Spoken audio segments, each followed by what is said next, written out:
Oke baik, Assalamualaikum warahmatullahi wabarakatuh. Jumpa kembali dengan saya di Ahmad Sukari Channel. Channel yang membahas tentang tutorial dan pendidikan, media informasi dan edukasi. Kali ini saya akan membahas akhirnya yang ditunggu-tunggu nih, yang ditunggu-tunggu akhirnya PGRI buka suara tentang kinerja di aplikasi PMM. Hal ini disampaikan oleh Pak Dudung Abdul Qodir MPD selaku Wakil Sekretaris Jenderal Pengurus Besar PGRI Pusat ketika dialognya dengan Prof Suyatno ya. Di situ dibeberkan tentang PGRI akhirnya buka suara tentang aplikasi PMM. Saya akan coba apa ulasannya di sini. Nah, sebelumnya banyak guru-guru pada mengeluh yang mereka curhatkan, yang mereka limpahkan di akun media sosialnya. Di sini saya akan coba bacakan keluhan-keluhan dari guru-guru di sini. Kami adalah guru yang bertugas untuk mendidik anak bangsa agar menjadi manusia seutuhnya dan kelak dapat melanjutkan cita-cita bangsa. Kami bukanlah petugas administrasi di sini. Kami bukanlah petugas administrasi yang dibebani dengan berbagai macam aplikasi. Ada apa dengan pendidikan di negeri ini yang membuat beban guru semakin berat, yang akhirnya membuat anak didik banyak yang terlantarkan. Guru sendiri yang ngomong terlantarkan karena guru sibuk dengan tugas administrasi yang seharusnya tidak begitu diperlukan. Apakah semua itu membuat anak didik menjadi lebih baik? Kemudian ada lagi terlalu ribet. Jadi pendidik sekarang semua aplikasi harus dikerjakan sampai sering sosialisasi. Nah ini kapan guru ngajarnya? Nanti ada apa-apa dengan anak murid pendidik yang disalahkan. Ini bukan merdeka belajar tapi penjajahan namanya. Kemudian ada lagi saya akan bacakan di sini. Sehebat dan secanggih apapun aplikasi diciptakan untuk membuat guru menjadi hebat, tidak akan merubah apapun dalam dunia pendidikan.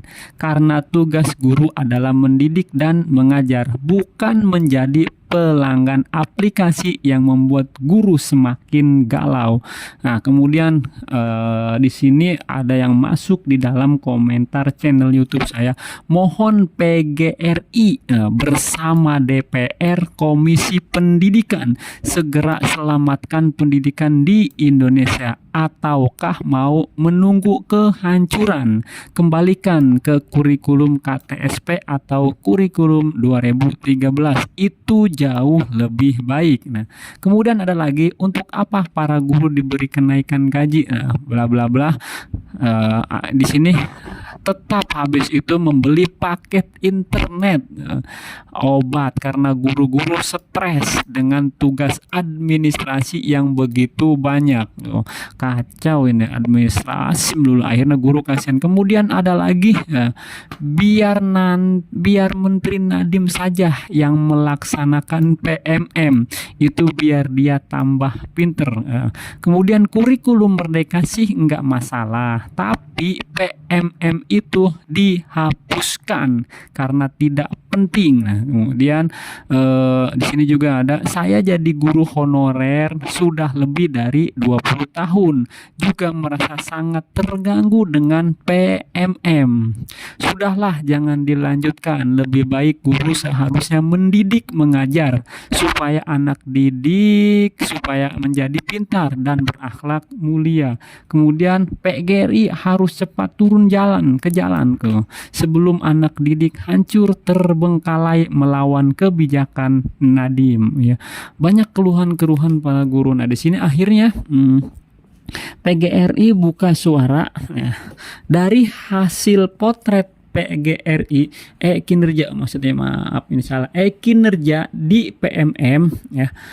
dari hasil potretnya di sini diungkapkan bahwa pembuat kebijakan yang katanya memudahkan guru ternyata menyulitkan dan memberikan beban terhadap guru. Nah, PGRI ternyata di sini mungkin banyak keluhan-keluhan dari para guru, dia akhirnya memberikan respon. Ya, saya di sini saya cari-cari ternyata dapat dari channelnya Pak Suyanto.id.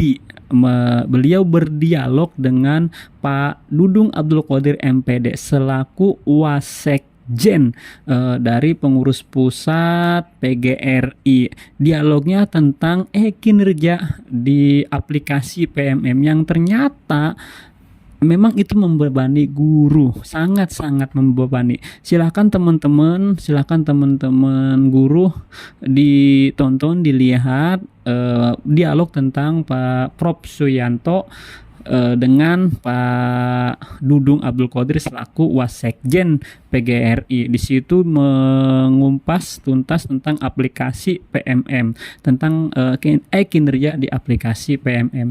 Dari hasil dialognya, dari hasil video itu bisa kami tarik kesimpulan. Ternyata kami tarik kesimpulan di sini dari hasil survei PGRI yang disampaikan Wasekjen pengurus besar PGRI Pusat. Ternyata PGRI setelah mungkin banyak masukan, mereka melakukan survei ke lapangan. Apa yang didapatkan? Ternyata hampir 30% guru belum paham dan tidak tahu kinerja guru. Nah, ini cukup agak bertentangan dengan surat edaran dari Kemendikbud yang dikeluarkan pada tanggal 2 Februari.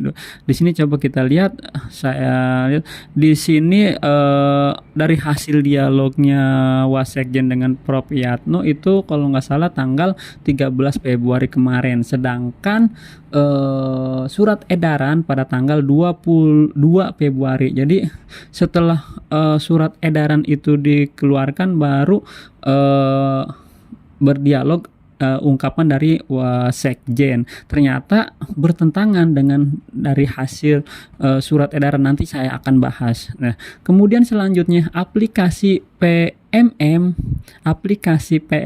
belum kawin. Artinya belum kawin itu belum sinkron ya dengan kinerja di BKN. Sedangkan dalam surat edaran Pak Menteri, ini saya akan coba di sini surat edarannya saya buka. Nah, di sini surat edarannya aplikasi PMM sudah terintegrasi. Aplikasi PMM sudah terintegrasi. Ini dalam surat edaran pada tanggal 2 Februari 2024, sedangkan dialog Pak Dudung itu dalam channel YouTube-nya Pak Suyanto pada tanggal 13 Februari kalau nggak salah. Nah, di sini ternyata aplikasi PMM sudah terintegrasi dengan aplikasi kinerja Badan Kepegawaian Negara atau BKN. Sedangkan yang disampaikan oleh Pak Dudung selaku Wasekjen itu belum kawin. Artinya belum kawin, belum terintegrasi. Nah, dengan adanya surat edaran ini pada tanggal 2 Februari, sedangkan Pak Dudung menyampaikan pada tanggal 13 Februari tadi. Nah, tadi di sini ternyata aplikasi PMM belum kawin dengan kinerja di BKN. Sedangkan dalam surat edarannya ternyata katanya sudah terintegrasi, dan ini menyulitkan akhirnya harus ngisi PMM, kemudian juga harus ngisi aplikasinya BKN atau websitenya BKS untuk di kinerja, sehingga 2 kali kerja. Kemudian ada sosialisasi tapi hanya online terbatas. Ada sosialisasi tapi online terbatas. Sering sosialisasi, guru ikut sosialisasi terus, lupa ngajar, siswa terbengkalai. Kemudian ada hampir 25% menyampaikan tidak ada sosialisasi. Nah, ada sosialisasi terbatas, tapi di sini menyampaikan sosialisasi nggak mungkin secara langsung, itu hanya sosialisasi seringnya online. Ya mau nggak mau guru akhirnya beli pulsa lagi, paket lagi. Kemudian 75% mengalami masalah di kinerja PMM. Nah, ini adalah kesimpulan yang didapat dari hasil dialog Pak Dudung. Kemudian dari hasil survei ini akan disampaikan ke Kemendikbud sebagai rekomendasi. Nah, mudah-mudahan ini tersampaikan, tersalurkan, dan Pak Menteri bisa merubah kebijakan-kebijakan ini. Oke, mungkin demikian yang bisa saya sampaikan. Semoga ini bisa bermanfaat. Kurang lebihnya mohon maaf jika ada yang keliru, dan mari kita berdiskusi di kolom komentar. Assalamualaikum warahmatullahi wabarakatuh.